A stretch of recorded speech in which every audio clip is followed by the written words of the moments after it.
I'm here today to confess. See, I'm a bit of a hoarder. I hoard parts, PVC, circuit board, bottle caps. I hoard gears, I hoard foam, cardboard, wood scraps, tiny little metal rods. But one of the biggest hoarding addictions I have is wire.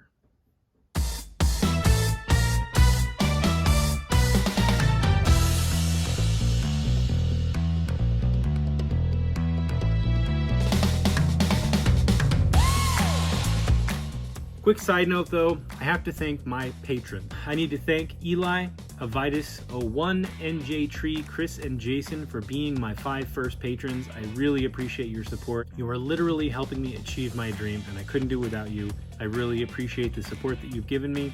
If you're interested in supporting my work or getting a little bit more information than I usually share publicly and a little bit more one-on-one chance to ask deeper questions over there, go check out my Patreon page. As I'm sure most of you know, there is an insane amount of options when it comes to what in the world you can do with lighting. Don't try to get too complex with what you're doing too fast. There's 2 main things that I would tell you want to try to understand. People out there might be electrical engineers, super experienced with wiring and calculating ohms and wattage and voltage and things like that and how they all interplay. This video is meant to keep it simple for those who just want to know how to put a light or a couple lights in their diorama. For those who just want to understand the basics of how I put lighting together and what I did in like my bat cave diorama and how I set that system up in there because it is a 2-circuit system. I'm going to go over how to create a system like that starting from something very simple. Keep it simple and don't be stupid. So the first thing you need to understand about wiring and power distribution is the difference between running things parallel, like 2 parallel lines in geometry, and running things in a series, like connected together on a chain. In my experience, I've learned to realize when it comes to dioramas, if you're going to be running more than 1 light, you're going to want to go parallel. I'll explain what running in a series is just to understand why this is the better option. These are just basic LEDs. These are warm white bulbs. They are 3 volts. So these are the resistors that come with them. I'll explain basics of what resistors do later. I'm going to keep this simple for you. Keep it simple and don't be stupid. So if I take a handful of these bulbs out, what's the first thing you notice about this bulb? What do you notice is the same about them? They both have one of the little legs coming off them. One of them is longer than the other one. Those are the leads, right? So the slightly longer leg, or this slightly longer leg, is the positive side, and the slightly shorter side is the negative side. Here's the positive, here's the negative. What we would do in this case is we would connect the positive side of the bulb to this side of the circuit and the negative side to this circuit. Instead of creating a break and inserting the bulb into the series right on the positive side and creating a circular loop, we would actually connect the positive to the positive and the negative to the negative. So all of these bulbs are connected right on the wire. So the power flowing through the positive side gets to all of them, and these don't pull power away from the main source. It doesn't flow through the bulb or through the LED, get drained and come back out weaker. It just flows in a straight line, and the negative side flows as well, so power can flow into all of these and out of all of these simultaneously. So if this bulb were to go out, doesn't matter. This parallel structure does not depend on this bulb before it. You have to create multiple positive connections between positive poles and multiple negative connections between negative poles, but ensures that you don't have to try to calculate anything besides voltage because you just need a consistent flow of voltage going to all your LEDs. It also keeps them from overheating or melting your foam, popping, or doing anything weird. If I have a positive line here and a negative line here,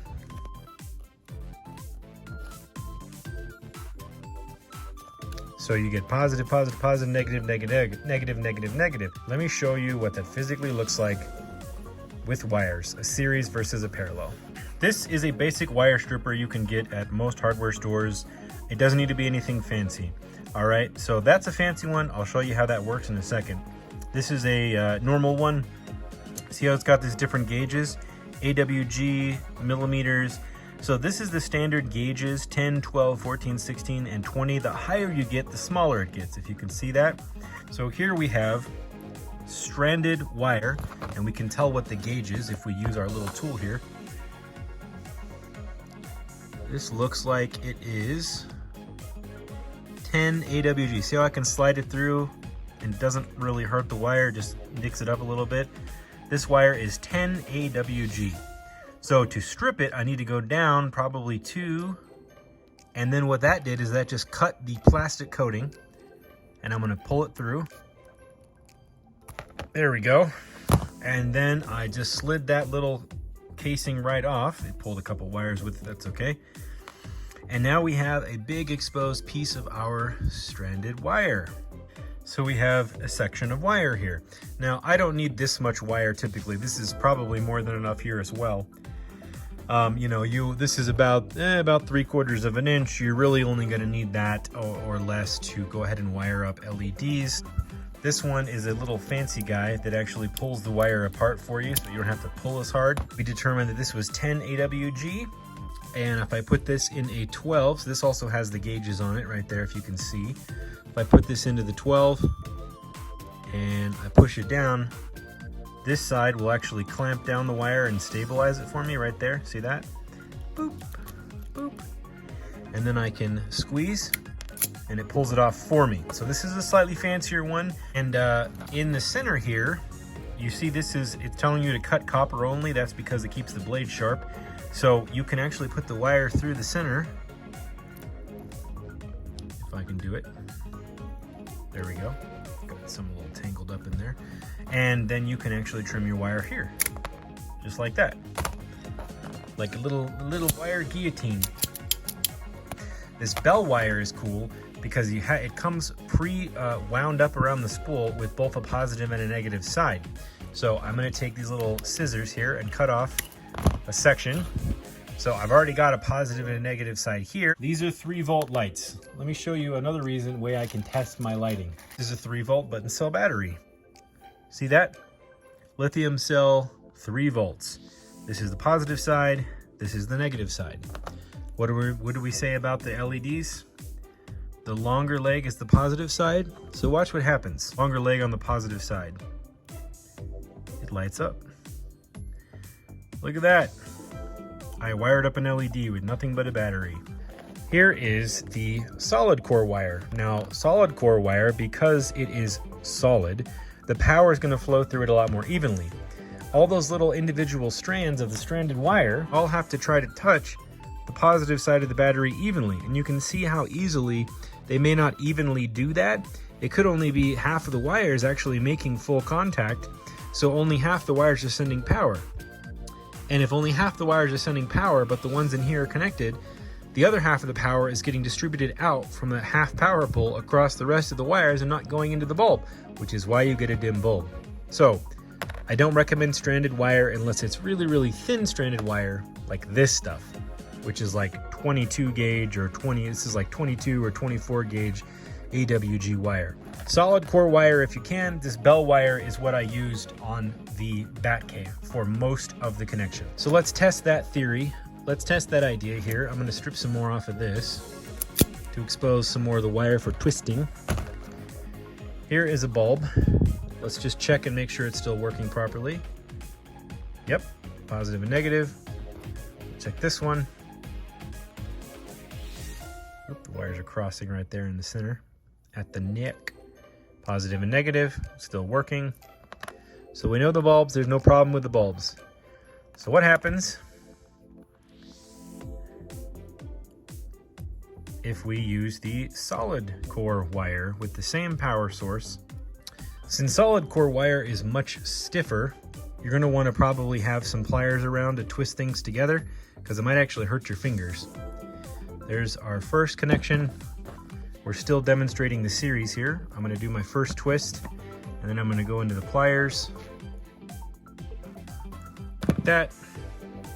So here's my positive, negative.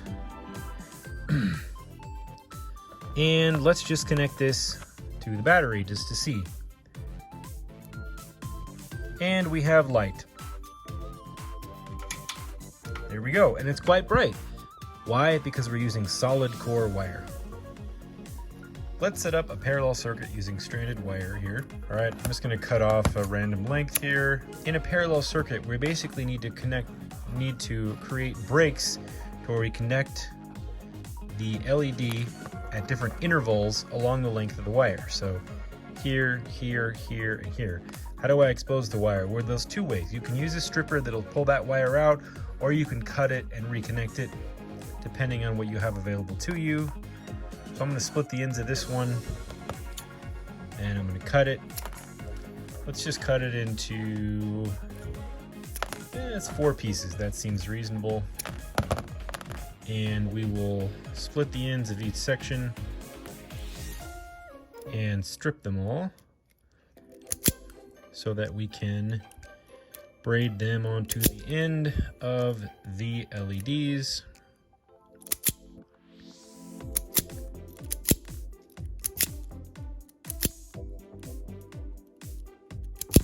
So we now have 4 sections of stranded, right? See that? It's stranded wire. It's tiny though.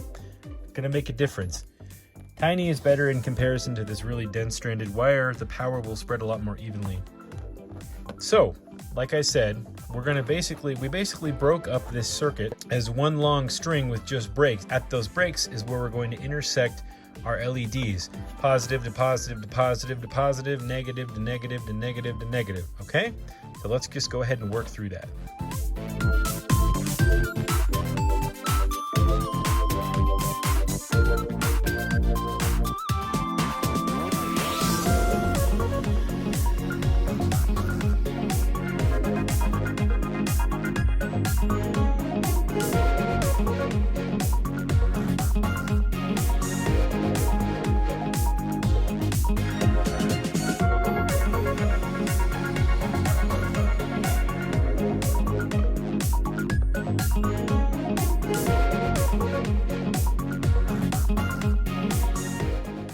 All right, do you guys see what I did?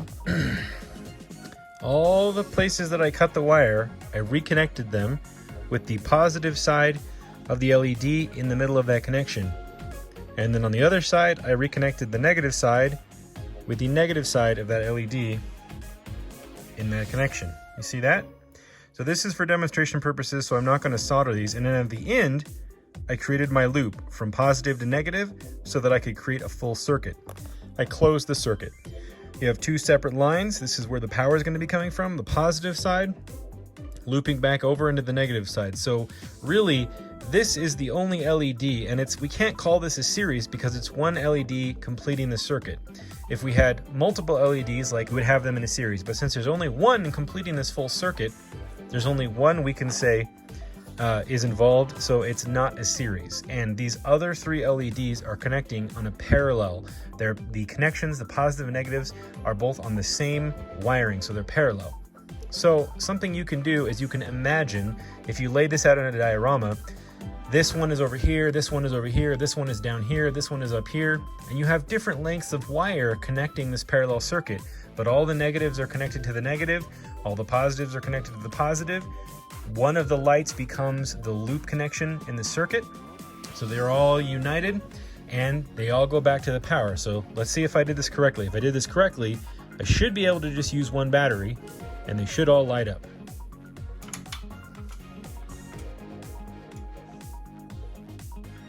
Hey, look at that.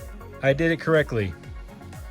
So we have 4 bright LEDs off of one 3-volt battery. This is how you can loop your stuff together, put multiple lights in a diorama, only using one tiny button cell battery.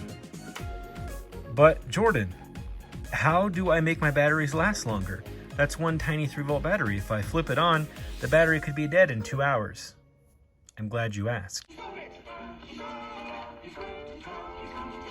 Let's talk about voltage and capacity. Keeping in line with our theme of keep it simple and don't be stupid, the lovely method, with voltage and capacity, These are important for you to understand what size battery you want to use and how long you want your circuit to last. Obviously, the more lights you have in a circuit, like this, we have 4, there are 4 lights. The more lights you have in a circuit, the quicker it's going to drain the voltage off of your single source. You want to raise that capacity, okay? I'm gonna write this down. Same voltage LEDs. Same voltage LEDs will help us keep it simple and not be stupid. For example, I have this beautiful little orange LED here with the screw cap, so it could be mounted onto a hard surface here. This LED has a resistor inside of it. See that little functiony little bugger there? Hello, little buddy, how are you? That is one of these guys. A resistor resists the voltage coming in from the positive side so that if it's greater than what the LED can handle, it will push it back, dampen it down, however you want to describe it, so it doesn't blow the bulb. Now, the reason this has it in it is to safeguard the bulb. This is actually designed for a car, for a vehicle. You can buy these LEDs on eBay in big lots. Sometimes I'll buy these just because you can get them easily in different colors like blue and purple and orange and whatnot. These are 12 volts LEDs. So cars run on a 12 volt system. The battery in your car is only 12 volts. But you're saying to me, but Jordan, the battery in my car is enormous and heavy. How can it only be 12 volts? If this is 3 volts, then that means 4 of these batteries could power up your car. Well, that's true, but they would die in like less than a second because of all the electronics in your car. But that battery only produces 12 volts, but it's so big, it's a high capacity 12 volt battery.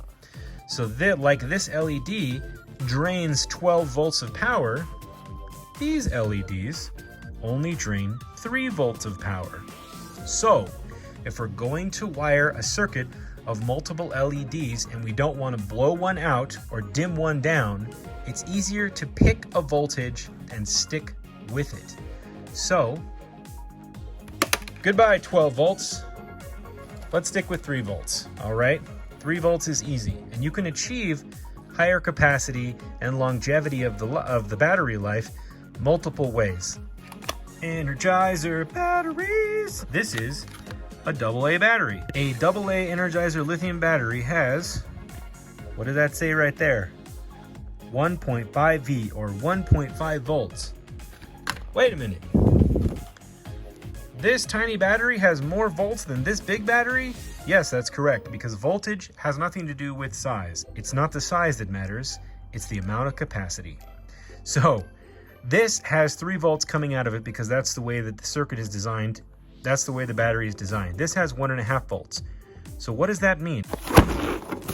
Use more batteries! Haha! Every single AA battery is 1.5 volts, as well as every single AAA battery is, you guessed it, 1.5 volts. And guess what? The C size and the D size batteries are also 1.5 volts. It's the size of the battery that gets you the capacity you need.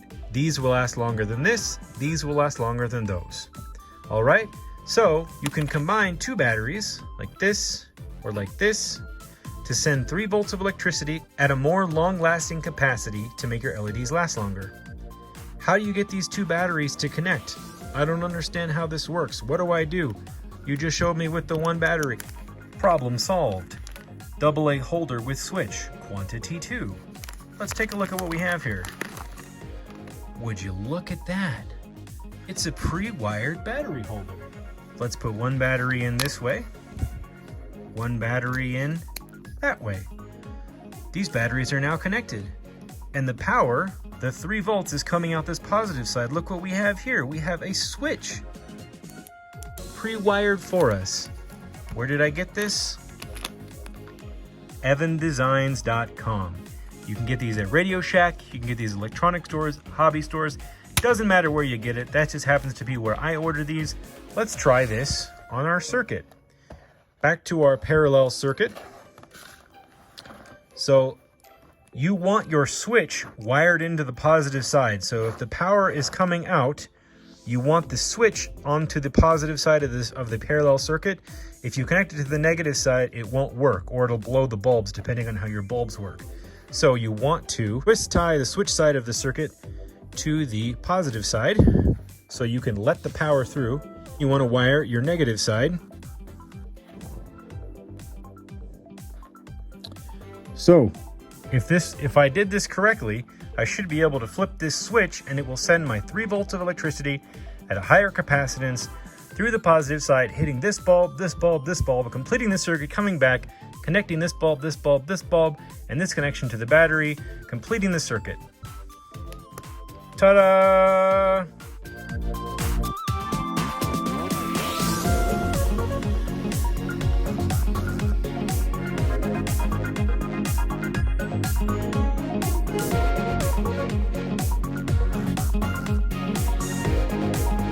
Let's review. We started with this, a 3-volt LED and a 3-volt button cell battery.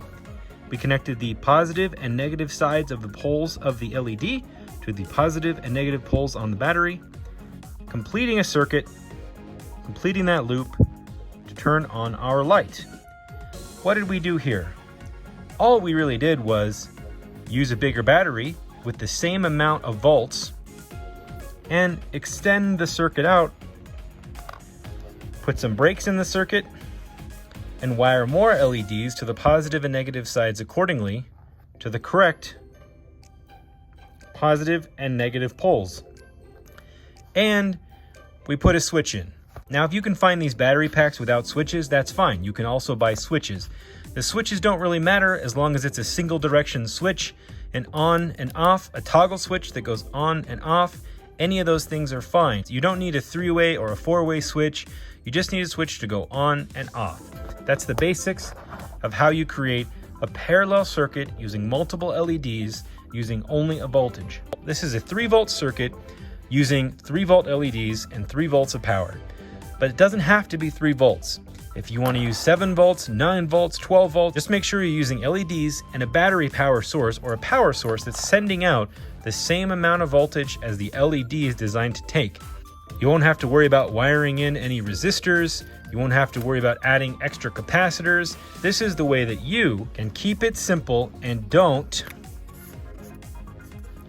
burn down the house. Very important.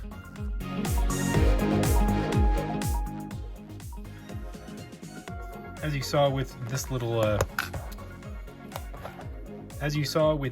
setup here, this little guy, there are all kinds of different battery pack holders that will get you to different levels of voltage, allow you to use different capacity batteries, different sizes.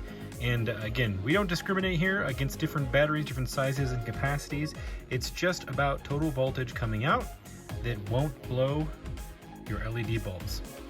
So here's this little one. This is a 3-volt pack because it holds 2 1.5 volt AA's. You have packs like this that are pre-wired with a switch in them, right? And this little guy holds 4 batteries. So add that up. 1, 2, 3, 4 times 1.5. That is a 6-volt pack. You also have tiny little setups like this. These little guys come with a button cell battery. This is not an advertisement, but I got these from Evan Designs. They have these little pre-set up kits with a switch wired in and a little battery holder, and they even come with these little tiny bright LEDs. They don't put off quite as much light, but they're good for little spotlights and details. Here is some connections for the 9-volt battery setup. So if you're using LEDs that run on 9 volts, all you need is this little plug-in connection here.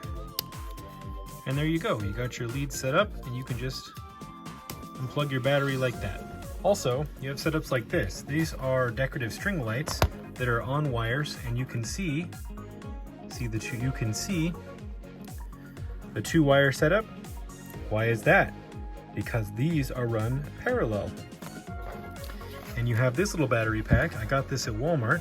You turn them on And there you got your string light. So you could also just pilfer some of these from a decorative kit at Walmart when they go on sale, and just throw these in your diorama if you need something simple.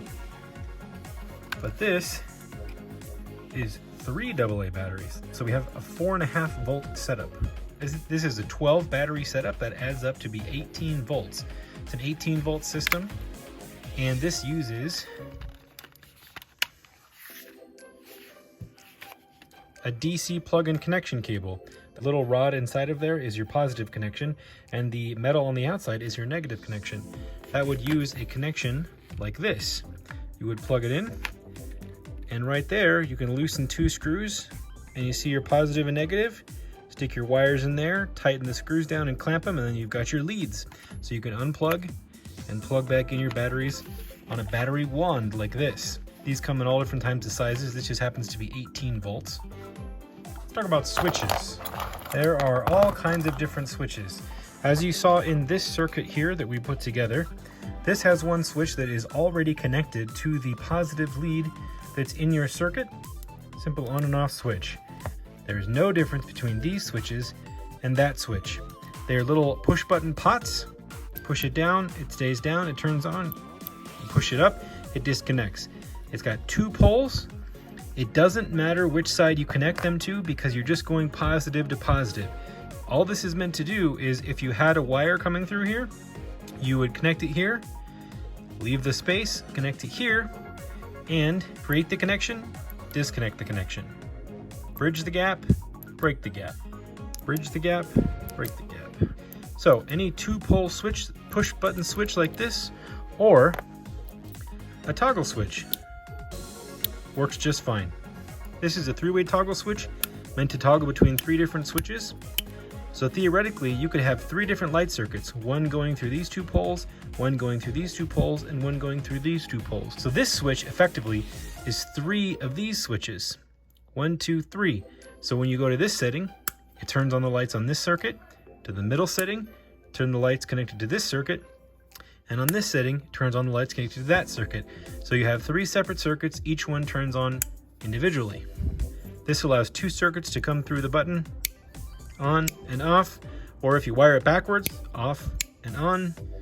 Let's talk about LEDs again. These are the little 3-volt LEDs that I have. They come in many sizes and colors. Just make sure when you buy LEDs, you're paying attention to the voltage and you're buying battery pack setups that will work without having to wire multiple setups together in kind of weird, crazy configurations. And if you can find ones that already have a switch wired into the lead, that saves you a lot of work. So all of these are 3-volt LEDs. Some of them, the housings are actually colored. Some of them are colored with a clear housing. It just depends on what you're going for. They create different effects. And you have string lights, which I have started using a lot of. I use these in the Batcave for most of the lighting setups because these are cuttable. See those little metal sections there? There's the scissor logo. And notice these are 12 volts. It shows you which is the positive and negative lead. These are run on a parallel circuit. So you can cut these off about every 2 inches and have 3 LEDs. So you can make long strands, short strands, whatever you want. The thing that will help you with these is you're going to need connections like this. Most of the time when you buy one of these setups or rolls of LEDs that cut and unroll, you're going to get a little package of these. You'll likely need more though, but what these are is a way to bridge your connection. So you want to make sure you're connecting it properly. So you would slide this in here and cut it off. But you see there how there is a clear layer right there? You actually have to cut this clear layer without cutting through the base. Cut across and peel off that clear layer.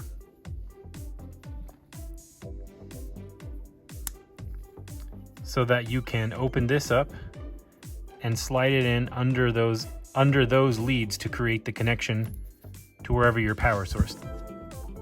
So where you're going to want to be very careful, you're going to have to do this with a sharp object so you don't have to do it multiple times. Make sure you're cutting the leads right because you can have positive on top, negative on bottom, and doing it this way, get negative on top, positive on bottom. If you don't have it oriented correctly, it won't go in correctly. See that? This would be an incorrect connection. So I need to be trimming off this side.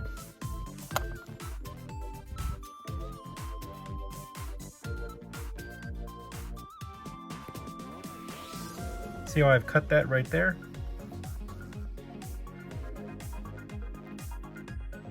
Should be able to just peel it back and take it off. And that's as far as you want to go. The bottom is a peel and stick so that you can stick it onto a surface. I recommend adding super glue after you stick it, by the way. So there's your exposed leads. And sometimes they're hard to push in place because these little prongs are kind of stiff. So something you might have to do carefully is get a blade and just turn up the edge of these so they will allow you to slide the LED strip in. There you go, just like that. Now you don't want to do it too far or they won't connect. When you close this lid, those two teeth should clamp down like that. It shouldn't come out, and these LEDs should now be connected to these leads. So I tested 2 of these strips, and these are both defective. They are not functioning the way they're supposed to be functioning, so I'll probably just trash these, which happens sometimes when you're dealing with these. It's possible one of these broke, or if you bought really cheap ones, they don't want to function correctly. I'll show you what I came up with in the meantime. For my everyday use, I use a DeWalt drill that is 12 volts. These strip lights are 12 volts. You see that? We have the positive and the negative here. Watch this. Here is my positive and negative leads. When I connect them to the correct sides, we have liftoff. So if you want to set your diorama up with a rechargeable battery setup, you could go get a busted drill, cut this off, and wire this into your diorama, charge this on a charging dock, plug it in, and you're good to go. Pretty. Beep, beep, beep, beep, beep, beep, beep, beep, beep, na na na na na. Ba ba ba ba ba ba ba ba. Doing a test, doing a test. Is it the correct height? I don't know, let me look.